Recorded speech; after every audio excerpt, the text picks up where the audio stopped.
Sevgili dostlar, bugün sizlerle Toskana'nın en iyi korunmuş ortaçağ kentlerinden biri olan Siena'yı geziyoruz. Floransa'daydım, sabah erkenden trene atladım ve Siena'yı çekip sizle beraber gezmek için Siena'ya geldim.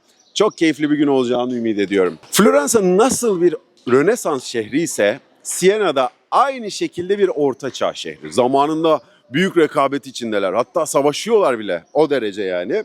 Fakat Siena'yı esas önemli kılan sadece kaleleri, surları, ortaçağ yapıları değil. Siena'yı önemli kılan mahalle kültürü. Palio dedikleri bir kültür var. İnanılmaz bir şey. 17 mahalle, her birinin flaması var, kendi simgesi var.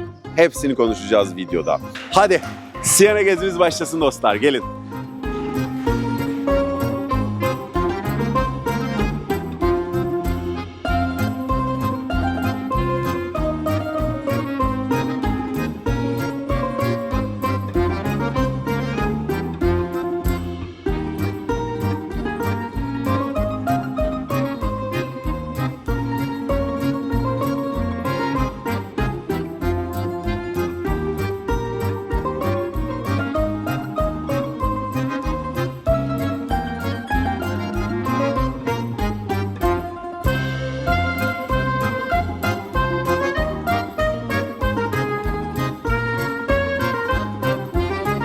Hızlıca Siena'da ev fiyatlarına bakalım dostlar. Evet, 380 bin euro, 365 bin, bak 2 artı 1 var şurada, 365 bin euro. Aa bak şey güzelmiş. 300-400 bin euro civarında dönüyor evler demek ki.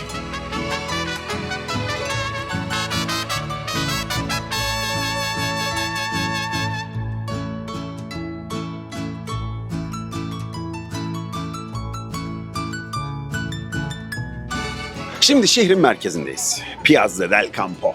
Siena dediniz mi buranın fotoğrafı geliyor. Böyle deniz kabuğu gibi, yelpaze gibi eğimli. Avrupa'nın en ilginç meydanlarından bir tanesi. Tam bir ortaçağ meydanı. Binalar, evler, binaların, taşların yapısı çok farklı gerçekten. Ayrıca burası yalnızca Siena'nın ana meydanı da değil dostlar. Şehrin bütün hikayesinin toplandığı yer.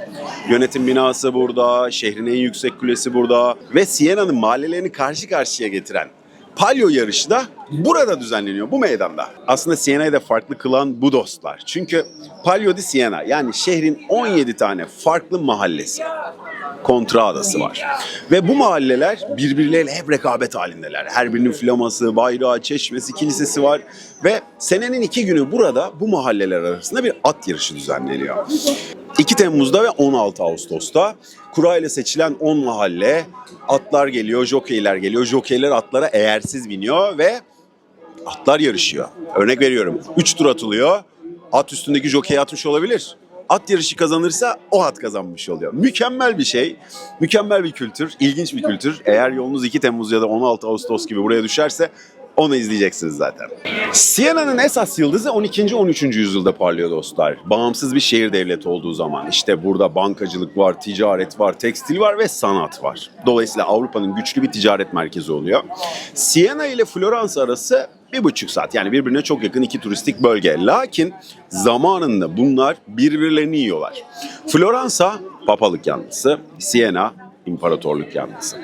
Orta Çağ'da savaşıyorlar, birçok rekabet konusu var. Fakat tabii ki ne yazık ki 14. yüzyılda veba geliyor ve Siena'yı çok kötü vuruyor. Şimdi fazla konuşmuyorum, kahvemi içiyorum, tren yolculuk yordu. Sonra sizlerle Siena'yı gezmeye devam ediyoruz. Buyurunuz efendim.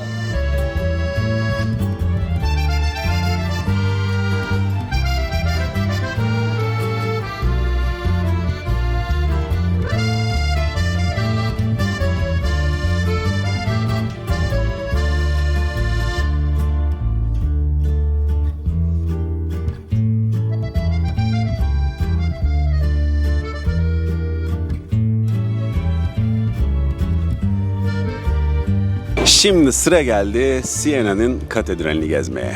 Duomo di Siena. Dostlar, burası siyah ve beyaz renklerle süslenmiş mükemmel bir katedral. Aslında tam siyah değil, çok koyu bir yeşil ve bu da Siena'nın geleneksel renkleri olmuş. Dış süslemeleri mükemmel, içi de daha da güzelmiş. Gelmeden biraz araştırdığımda içini Milano'daki, ki sizle gezdik Milano videosunda, oradaki katedralden daha da iyi diyorlar. Birazdan girip hep beraber göreceğiz sizlerle. 1300'lerde Siena, Floransa'dan daha zengin dostlar. Diyorlar ki böyle bir katedralimiz var, bunu büyütelim ve Avrupa'nın en büyük katedralini yapalım. Tam devasa bir katedral inşaatına başlıyorlar ki söylediğim gibi kara veba geliyor ve ne yazık ki o yarım kalıyor. Şimdi bir içecek molası, biraz dinleniyorum güneşte, mola vere vere gidiyoruz değil mi dostlar? Yorulmuyoruz. Gezecek zaten belli yerler var. Günümüz çok. Akşam 8 treniyle döneceğim. O yüzden yetişirim.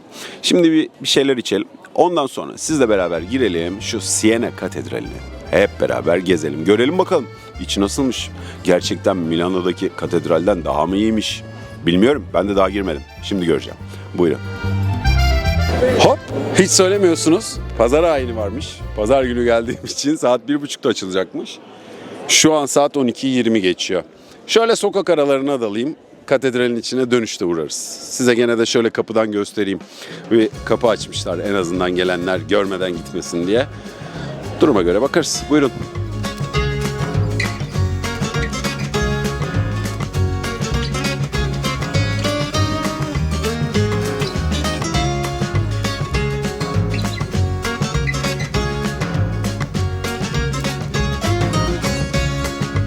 Az önce dedim ya katedrali büyütme projesine başlıyorlar. Fakat kara ve araya girince yarım kalıyor diye. İşte arkamda gördüğünüz o başlayıp bitirilemeyen bölüm.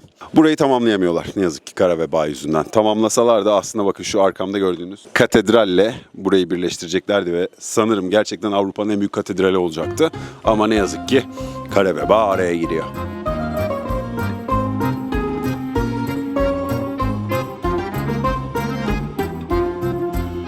Via di Citta diyor buradakiler dostlar.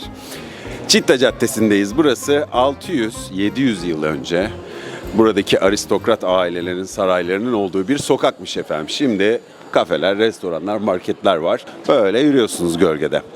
Bu tip ortaçağ şehirlerin, Floransa'da böyleydi aslında. Dar sokaklar, yüksek binalar yazın mükemmel işe yarıyor, onu da söyleyeyim. Neden? Çünkü bol bol gölge veriyor sizlere. Gördüğünüz gibi şu an gölgedeyim. Tabii çekim için biraz zorluklar oluyor. Bir yer çok parlak, bir yer çok gölge ama yine de serin. Bak, halimize şükredelim lütfen. Roma'da böyle değildi. Kavak gibi açıktı bütün yollar. Cırt cırt terledik. Burası güzel, esiyor, serin. Toskana severiz. Buyurunuz.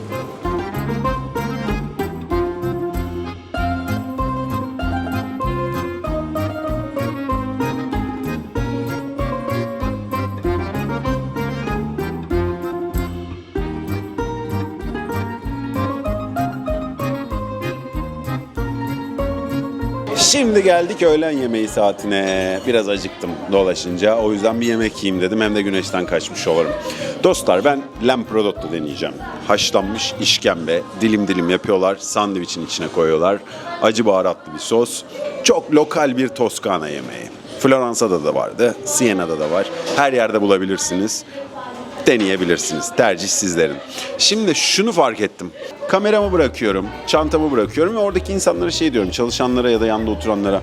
Ya bir içeri kadar gideceğim, işte bir kahve alıp geleceğim ya da bir lavaboya gidip geleceğim. Bakar mısınız diye. Hepsi memnuniyetle tabii ki diyor. Mesela bakın bunu Roma'da görmedim.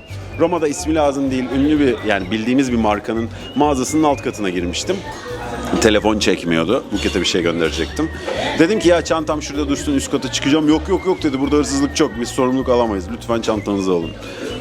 Bu Toskana halkı yemin ediyorum daha cana yakın ya. Bak çok seviyorum. Şimdi de kamerayı, çantayı bıraktım ya, dedim bir lavaboya gidip geleceğim ellerimi yıkamaya. Kalsın tabii ki biz bakarız dediler. Sevdim Toskana'yı. Şimdi Lamprodotto. Öğlen yemeği, sonra Siena gezmesi devam. Haydi.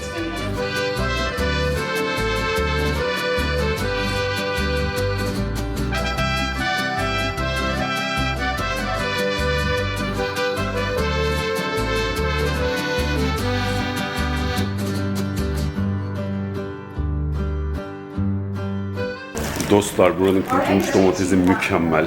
Dün Skeccata'da da bunu yemiştim. O yüzden şimdi bir paket alıyorum. Buraya yolunuz düşerse mutlaka deneyin bu kurutulmuş domatesi.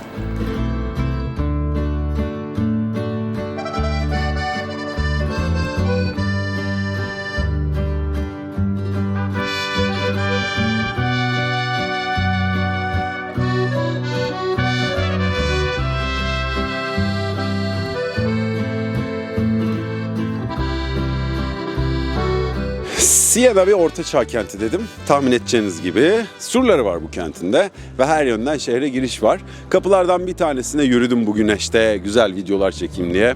Hatta şehrin dışına çıktım. Şöyle drone'la da ufak bir görüntü alırım dedim. Sonuçta içerisi, surların içerisi UNESCO Dünya Miras Listesi'nde. O yüzden burada drone'a sıkıntı çıkarabilirler. Vatikan tarifesi uygulayabilirler. İzlemediyseniz Roma videoma da bakın, orada biraz sorun yaşamıştık.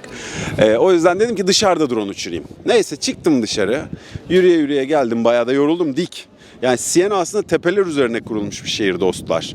O yüzden hep yokuş inip çıkıyorsunuz. Ya tam yürüyorum, şak diye kuş bir güzellik yaptı mı? Allah'ım ya Rabbim, çıldırırsın ya, her yerde kapalı. Neyse bir restoran buldum, sağ olsun ıslak mendil falan verdi. Şans işte abi, şans yani. Daha da kötüsü olsa ne yapacağız? Kıyafetler trenle 1,5 saat mesafede. Neyse, yapacak bir şey yok. Pazar ayini bitti sanırım. Gelin içeri bakalım, biraz içerisini görelim. Sonra da gene bir şeyler içme molası veririz. Hadi buyurun. Buyurun buyurun.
Siena'da güzel bir gün geçirdik mi dostlar sizlerle?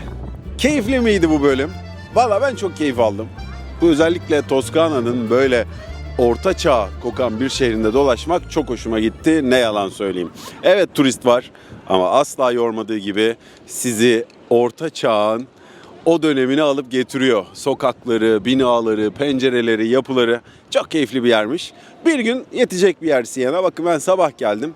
Şimdi akşamüstü saat 6 treniyle dönmeyi düşünüyorum. Siena hakkındaki görüşlerinizi, fikirlerinizi de merak ediyorum. Ya da sorularınız, izleyenlerle paylaşmak istediğiniz bir şeyler varsa mutlaka aşağı yorum olarak yazın. Siena'da kalmak isterseniz de otel linklerini de aşağıya bırakırım. Onlara da bakabilirsiniz. Efendim, izlediğiniz için çok teşekkür ediyorum. Başka bir videoda, başka bir seride tekrar sizlerle buluşacağız. Kendinize çok iyi bakın. Görüşmek üzere. Bu arada unutmadan buralara geliyorsanız gelato yemelisiniz. Mükemmel. Sebebini Roma ve Floransa videomda anlattım.